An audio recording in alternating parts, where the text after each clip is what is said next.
Class is now in session. I'm Professor Hockey, and this is the final Sharks Weekly Recap of the year. This, of course, being week 26. And the Sharks started this week, as they have been in the past couple of weeks, this one a loss to the Vancouver Canucks, a team that the Sharks have beaten already multiple times this year. And while the Sharks managed to hold a 2-1 lead going into the third period, a couple of I guess you could say unfortunate goals scored by the Canucks allowed them to take a 3-2 lead, and the Sharks could not get another one past Thatcher Demko.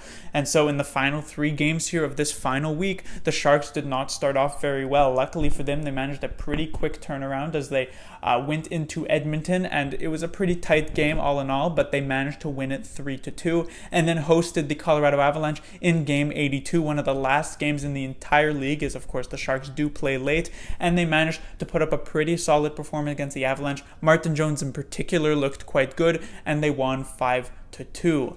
Offensive contributors of the week, it was Brent Burns leading the way with 2 goals and 2 assists, which put his point total up to 83, officially over a point per game, as he did play the full 82-game season, and this is the first defenseman in over 20 years to actually have over 82 points. Of course, Erik Karlsson did manage to put up that exact total a few years ago, but 83 points is 1 point higher than 82. Tomas Hertl had 0 goals but 4 assists on the week, giving his point total as a final tally of 74. Hertl did miss a few games this season, maybe 3 or 4 games this season.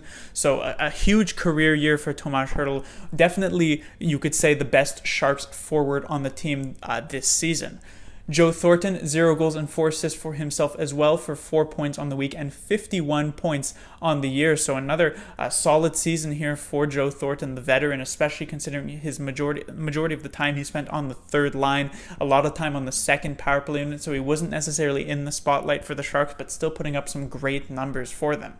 Gustav Nyquist, the newest San Jose Shark, 2 goals, 1 assist for 3 points on the week and 60 points on the year, his first time hitting 60 points. Of course, with the fact that NHL scoring is up league-wide, it's not necessarily a huge surprise that some players are getting their career years, but when it comes to someone like Tomas Hertl, when he gets such a massive jump, it's not just because of scoring being up. Gustav Nyquist, who his previous career high I think was 54 points, you could potentially attribute some of it to that. And then Evander Kane to round this up, 1 goal, putting himself up to 30 goals, as well as 2 assists and 3 points for 56 points on the year. For the news of the week, the injuries, of course, the 3 major injuries coming down the stretch here were Pavelski, Karlsson, and most recently Timo Meier. Pavelski did play all 3 games. He returned in that game against the Canucks. He should be mostly healthy. We don't know if he's dealing with some sort of nagging injury going into the playoffs. We have seen Pavelski play through nagging injuries before, and it has affected his game somewhat. So it'll be interesting to see if his game is again affected with whatever he was dealing with. Erik Karlsson managed to return in the final game against the Avalanche, and he looked quite good, although you could tell he wasn't really exerting himself all too much in a game that didn't necessarily matter all too much. But it's said that he should be good to go and ready to play his usual workload going into the playoffs against the Golden Knights, and that's obviously extremely key. And when it comes to Timo Meier, a player who sustained the injury against the Oilers, did not play the game against the Avalanche, mostly for precautionary reasons, it seems, as he will also be good to go for that first game on Wednesday. And it's very important that he is not playing through any sort of injury, because he's definitely going to be a huge piece for that series against the Golden Knights, because they play a physical game. Timo Meier can play a physical game. We saw him put up 10 hits in the previous game against the Golden Knights at the end of March, so he is going to be a good player to have at almost completely healthy, or at least as healthy as you can get at this time of the year.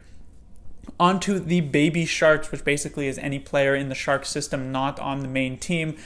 First in news, the San Jose Barracuda have clinched a playoff spot in the Calder Cup playoffs, so congratulations to them. When it comes to some of the Sharks junior players, I had said that their playoff season started a few weeks ago, and it didn't go too well for a good chunk of them. Kotkov from Chicoutimi in the QMJHL, I believe he got swept by Rimouski, and so he has joined the San Jose Barracuda at the very least. Ivan Chekovich, his team Baie-Comeau Drakkar, got upset by the Moncton Wildcats in, I believe, a 7-game series in the QMJHL. He has since joined the San Jose Barracuda. and Ryan Merkley and his team, the Peterborough Petes, were basically just trounced completely by the team they were up against, the Oshawa Generals, if I'm not mistaken, and he has also joined the San Jose Barracuda. If you do want to watch some junior playoffs still and you want to see some Sharks competing, Sasha Chmelevski is most likely your best bet, as he continues to be in the hunt with the OHL's best team, the Ottawa 67s. Speaking of the Barracuda, I said Kotkov, Merkley, and Chekovich have joined the team. Kotkov has scored his first goal in the AHL, I believe, in his first game, maybe his second game, I'm not 100% sure.